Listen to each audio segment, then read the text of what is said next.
నమస్తే, welcome to 6 TV. Today headlines.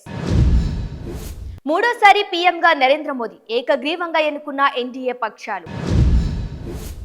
Pawan కాదు తుఫాన్, ఎన్డీఏ పక్షాల భేటీ, మోదీ ప్రశంసలు.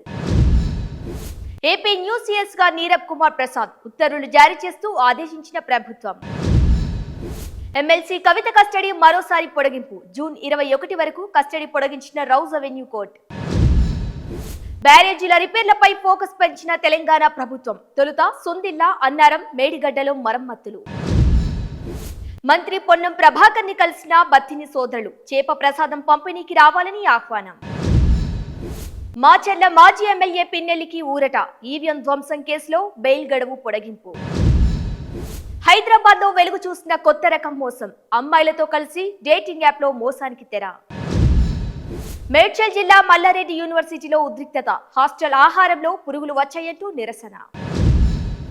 బెంగళూరు రేవ్ పార్టీ కేసులో సంచలన విషయాలు, హేమ మరో నలుగురితో కలిసి పార్టీ ఆర్గనైజ్ చేశారన్న పోలీసులు. ఆపరేషన్ కంబోడియా విజయవంతమైందన్న వైజాగ్ కమిషనర్, 158 మందిలో 68 మందిని రప్పించామని వెల్లడి. తెలుగు రాష్ట్రాల్లో వేగంగా కదులుతున్న రుతుపవనాలు, మరో వారం రోజుల పాటు భారీ వర్షాలు కురిసే అవకాశం. మరో 3 రోజుల్లో కల్కి ట్రైలర్, ఈగర్లు వెయిట్ చేస్తున్న ప్రభాస్ ఫ్యాన్స్. ఇవి today headlines. Keep watching 6 TV, సామాన్యుడి ఆరో ప్రాణం.